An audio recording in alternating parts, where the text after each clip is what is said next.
పర్యాటక ప్రదేశాలు. ఈ టూరిస్ట్ ప్లేసుల్లోన అసలు సెక్యూరిటీస్ అనేవి ఉంటూ ఉన్నాయా? అసలు ఈ ఇండియన్స్ గాని ఎవరైనా గూడా ఇతర దేశాలకు వెళ్ళినప్పుడు లేదా ఇతర దేశస్తులు ఇండియాకొచ్చినప్పుడు గాని, ఎందుకు కొన్ని క్రైమ్ ఇష్యూస్ జరుగుతూ ఉంటాయి. సో, మనం జూసుకుంటే రీసెంట్ గాను థాయిలాండ్ వెళ్ళిన ఒక ముగ్గురు ఇండియన్స్‌ని కిడ్నాప్ జేసి 3 డేస్ పాటు వాళ్ళని చిత్రహింసలు పెట్టి విడిచిపెట్టడం జరిగింది. సో, థాయిలాండ్‌లో గూడా ఈ సెక్యూరిటీ అనేది చాలా లోపం జరుగుతోంది అనే వార్తలైతే ఈ మధ్య కాలంలో చాలా ఎక్కువగా వినిపిస్తూ ఉన్నాయి. మరి దీని గురించి ఒకసారి మనం మాట్లాడదాం సీనియర్ జర్నలిస్ట్ దాము బాలాజీ గారితో. సార్ నమస్తే. నమస్తే. సార్ ఇండియన్స్‌ని అక్కడ బంధించి థాయిలాండ్‌లో ఉన్నవాళ్ళు చాలా టార్చర్ చేశారు అని. ఏ రకమైన టార్చర్ చేశారు? అసలంటే అక్కడ సెక్యూరిటీ లోపం ఉందని అనుకోవచ్చా మనం?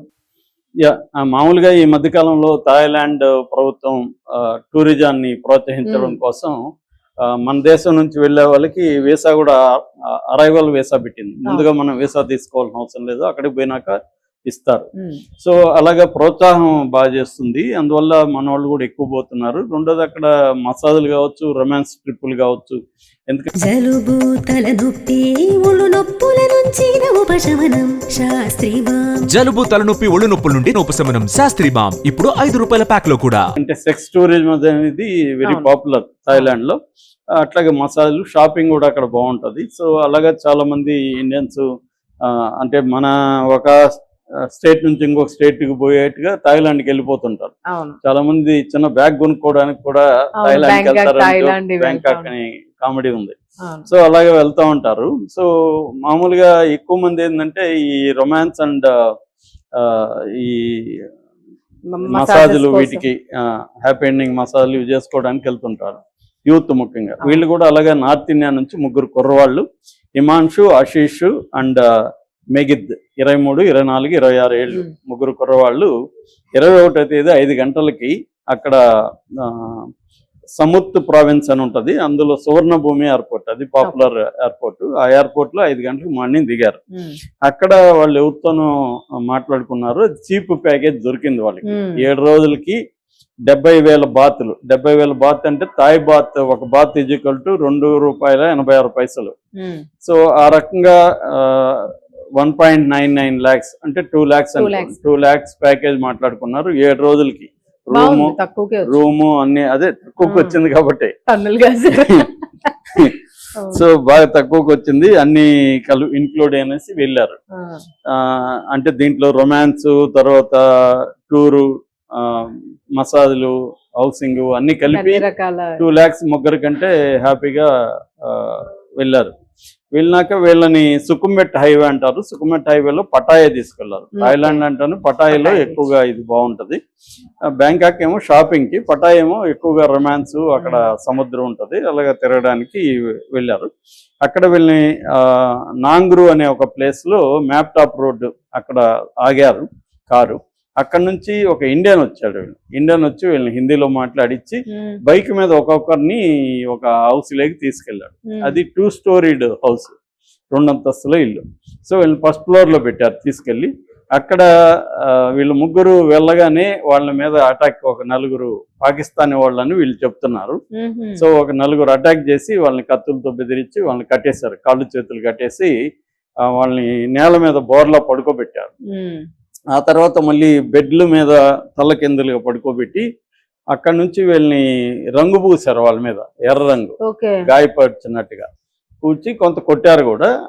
తర్వాత వాళ్ళు ఇండ్లకు ఫోన్లు చేయించి మొత్తం 70 లక్షలు, 2.5 మిలియన్ బాతులు, 70 లక్షలు ఇస్తే వీళ్ళని వదులుతామని ఇళ్లలో మాట్లాడమన్నారు. వీళ్ళకి అకౌంట్ ఇచ్చారు, అకౌంట్కి డబ్బులు వేస్తే ఇదవుతుందని వీళ్ళ ఫోన్లు ఇచ్చి మాట్లాడారు.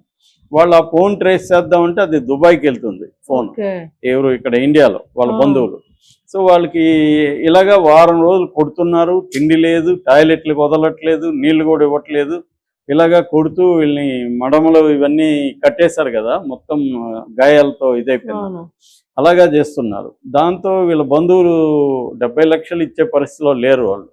సో దాంతో వీళ్ళు ఏం చేశారంటే ఎవరినో పట్టుకొని మొత్తానికి అక్కడ పటాయాలో ఇండియన్ కమ్యూనిటీ ఉంది, ఒక అసోసియేషన్ ఉంది, దాన్ని పట్టుకొని వాళ్ళకి ఇన్ఫార్మ్ చేసి అక్కడ నుంచి పోలీస్ అధికారులకి, థాయిలాండ్ పటాయా పోలీస్ అధికారులకు ఇన్ఫార్మ్ చేశారు. ప్లస్ వీళ్ళు కూడా వెళ్ళి మొత్తానికి ట్రాక్ చేశారు. ట్రాక్ చేస్తే ఫోన్లు ఏమో దుబాయ్ వెళ్తున్నాయి.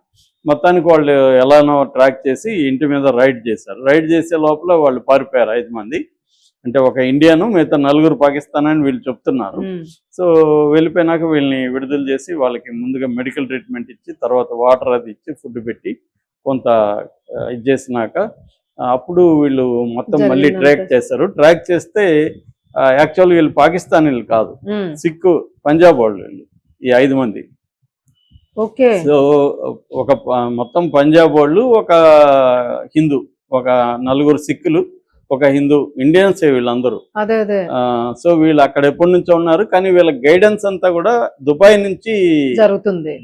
మాఫియా దుబాయ్ నుంచి మాఫియా రెగ్యులర్ గా చేస్తున్నారు. అనుకోకుండా ఇక్కడ దొరికారు అనమాట. సో ఇది మాఫియా పని అనమాట. వాళ్ళు ఇలాగా ఎప్పటి నుంచో చేస్తున్నారు. కొంతమంది చనిపోతూ కూడా ఉన్నారంట ఇండియన్స్. అది న్యూస్లోకి రావాల. అంటే మామూలుగా మనకి థాయిలాండ్ ఇలాంటి చోట్ల పోయినప్పుడు ఏమవుతుందంటే ఈ మాఫియాలు ఏం చేస్తారంటే ఒకటేమో బెదిరించి ర్యాన్సమ్ అంటే డబ్బులు అడిగి వదిలేయడం, that is one thing. Second thing ఏమవుతుందంటే ఈ థాయిలాండ్ తర్వాత అక్కడ వియత్నాము ఆ మధ్యలో ఒక సెంటర్ ఉంటుంది, గోల్డెన్ ట్రయాంగిల్ అంటారు. ఆ సెంటర్లో కొన్ని మాఫియా బ్యాచ్లు ఉంటాయి. అక్కడికి పోయి తీసుకెళ్ళిపోతారు. ఒక్కోసారి ఉద్యోగాలు ఇస్తామని కూడా అక్కడికి తీసుకెళ్ళిపోయి అక్కడ నుంచి మనకి డిజిటల్ అరెస్ట్లు అంటారు. అంటే మనకు ఫోన్లు చేసి తెలుగులో మాట్లాడి ఇట్లా సిబిఐ ఆఫీసర్ అని చెప్పి మీ నెంబర్తో ఒక టెర్రరిస్ట్ యాక్టివిటీలో ఉందనో లేకపోతే మీ నెంబర్తో థెఫ్ట్ జరిగిందనో ఏదో ఒకటి చెప్పి మన వివరాలంతా ముందే కనుక్కొని చెప్పి అక్కడ నుంచి ఇంకా మన దగ్గర డబ్బులు లాగుతారు. సో వీళ్ళకి తెలుగులో అట్లాగా అన్ని భాషల అక్కడికి తీసుకెళ్తారు. ఇండియన్స్ బెదిరించి డబ్బులు తీసుకోవడం ఇదొక పెద్ద మాఫియా. ఆ మధ్య కూడా వైజాగ్ పోలీసులు దాడి చేసి కొంతమందిని విడిపించుకొని వచ్చారు. ఇదొకటి జరుగుతుంది. రెండో థాయిలాండ్లో ఏంటంటే సైట్స్ కూడా జరుగుతాయి. అంటే వీళ్ళు వెళ్తారు అక్కడ ఏంటంటే షీమేల్స్ అంటారు, షీమేల్స్ ఉంటారు అక్కడ. వాళ్ళు ఫీమేల్ కి మనకి తేడా తెలియదు. వాళ్ళ ఇద్దరు ఒకే రకంగా కనబడుతుంటారు. సో వీళ్ళేమో అమ్మాయిలను బుక్ చేసుకుంటున్నాం అనుకొని బుక్ చేసుకుంటారు. అక్కడికి పోయినాక షీమేల్ అని తెలుస్తుంది. అక్కడ వాళ్ళు అటాక్ చేస్తారు. అవి కాకుండా మళ్ళీ ఎక్స్ట్రా డబ్బులు ఇచ్చే వరకు వదలరంట కదా సార్. అదే డబ్బులు తీసుకొని బెదిరించి వదులుతారు.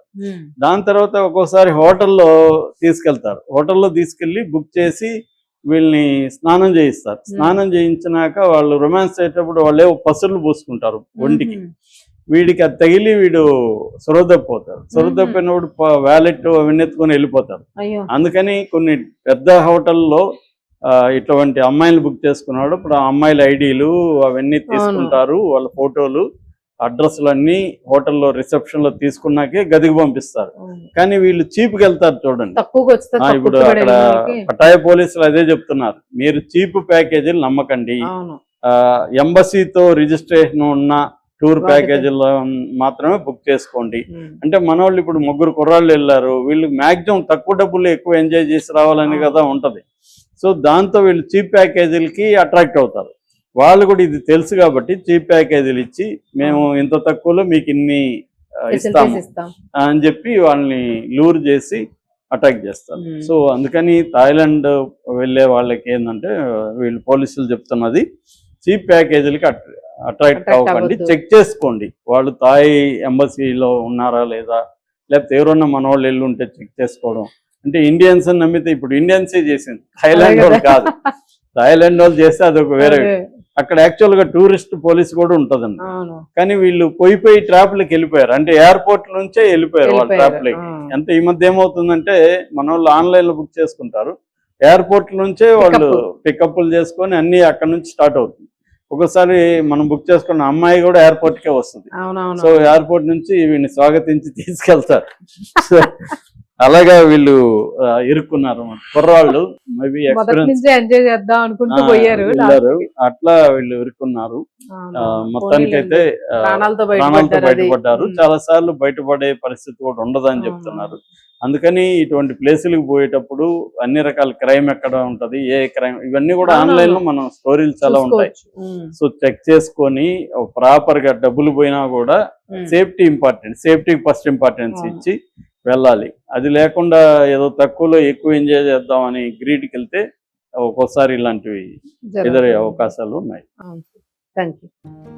ఒక వీడియో పంపించాను చూడు. అలాగా? ఏఐలో చేశాను, నువ్వు తాత ఉన్నట్టు. కాలం మారుతుంది, టెక్నాలజీ మారుతుంది, కానీ ప్రేమ, ఆప్యాయత, శాస్త్రీ బామ్ ఎన్నిటికీ మారవు. జలుబు, తలనొప్పి, నడుము నొప్పి, మోకాళ్ళ నొప్పుల లాంటి లక్షణాల నుండి ఉపశమనానికి Shastri balm. Trusted by millions since 1992.